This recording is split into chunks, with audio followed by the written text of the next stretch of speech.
This is happiness, to be everything at once. Be unblinded, be unlearned, be unbridled and unburned.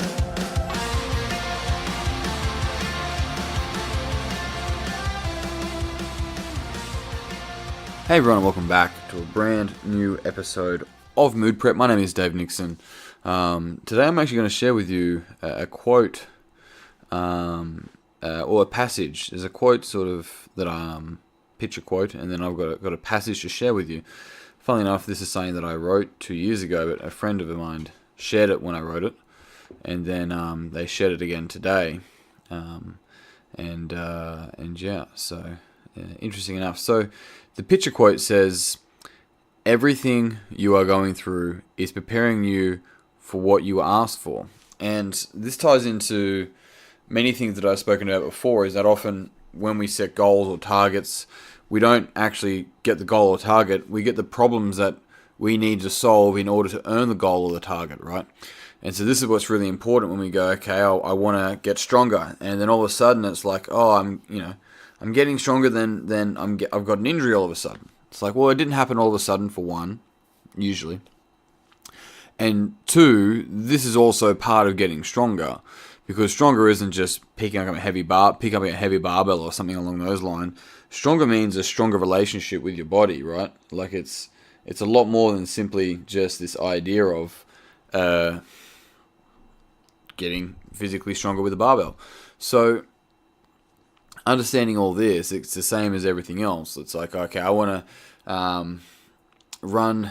want to become a fantastic business person. It's like, yeah, well, you're going to have to go through some shit and some things that you didn't even know that you needed to know. You're going to probably lose you're going to lose a lot more than you'll win in the beginning. And so that's the whole part of the process, right? It's the part of the process. It's not a static photo. But a lot of the time we may actually get caught up seeing that what we're going through is actually what we asked for, because going through what we're going through now will give us what we asked for. We just have to see that what we're going through now is getting us ready and prepared and allowing us to earn. And when I say earn, what I mean is to be able to keep. So when you get what you want, you can keep it because you know how to get it because you got it. It wasn't given to you. Big difference. And so my quote that went with it was, "It's really tiring running away all the time. It gets really heavy to be in your head, to blame yourself, and even worse, blame others. Your current situation and pain may not even be your fault. It could most definitely be someone else's. Unfortunately, that does not change the fact that it is your responsibility. Your life, your health, and your happiness is 100% your responsibility. It's hard, really hard, and you can't avoid the pain, you can only prolong it. It is now time to choose your hard, the hard you're willing to live with. It's time to move away from your fears by moving toward them. The opposite of courage is conformity. So yes, it is time to be who you are instead of the mold society wants you to be. The world is waiting." Now, one of the things that I'm supposed to highlight is where I say your life, your health, and your happiness is 100% your responsibility.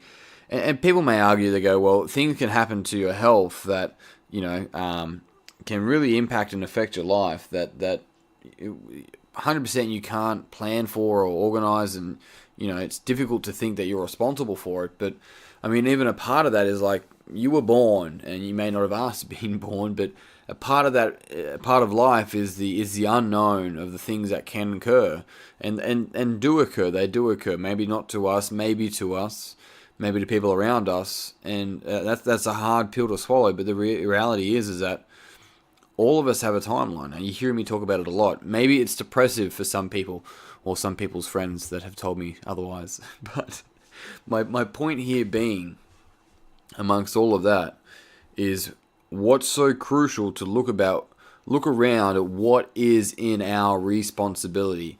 Meaning, what is the things that is our ability to respond to. And just about everything we have the ability to respond to, but we can only respond within the 4 powers that we have, which is speech, behavior, thoughts, and feelings, which I've mentioned a number of times. Now, it's interesting, on my podcast, my musings with Rich and Julian, I mentioned with Rich, I was like, you get to choose your actions, you don't get to choose the consequences of those actions. And he went on to say, well, hang on a sec, if you rob a bank, you can pretty much predict what's going to happen, right? And predicting and choosing the consequence is very, very different things. But also consequences aren't negative things, right? The consequence of choosing to, let's call them eating healthy foods, and the consequence of exercising is usually that you probably have a more active life. There's more things you can do. You feel better. You look better. That's a consequence of that. Like, it's, people might say a benefit, sure, whatever, but it's actually a consequence post whatever events are prior to it. And so one of the biggest things there is that we can't choose our consequences. We can only choose whether we move away or move towards our fear, because the opposite of love can be argued that it is fear, although it's indifference because that's non-emotion. The opposite of love is definitely not hate. It's fear. When we get angry, when we hate something, it's based out of fear rather than out of a deep understanding or love or anything along those lines. And so when we have the opportunity at every single day, and we do have this opportunity every single day, is we see the things that arise for us that we fear. And the thing is that we fear them, right? And you can look at the acronym of I think it's called an acronym, of what fear is. It's like false evidence appearing real, right? There's a whole bunch of them. Face everything and rise. Off you go, Papa Roach. But my point here being is that our freedom, and freedom from the bullshit we chain ourselves down by, right, is on the other side of what we fear. Not just fear, what we fear. It ties back to the same quote that I've mentioned before. It's like, in search of the Holy Grail, at which point in the forest should I enter? And the answer is always the part that seems most darkest to you, because it'll seem darker to each and every individual. It varies, it changes. So within our life, we have a choice to enter the forest where we're familiar with it, where it's brightly lit and where we know what's going on, or we have a choice to enter the forest where it seems most darkest, where there's most fear. And moving through that fear, that's actually what we're asking for. You see, I want this outcome. It's like, well, here's some fucking fear for you. No, I'm not interested in that. It's like, well, forget your outcome. Just forget it.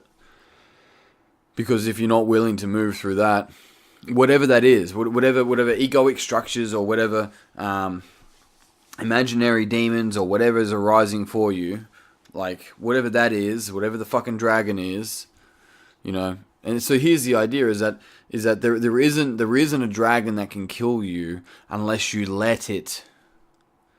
Right? Remember, the dragon is a metaphor. If you haven't searched Slay the Dragon, it'll pop up and you hear me talk about the whole metaphor of slaying the dragon. But the thing is that the dragon will only kill you and eat you alive for a very long time if you let it.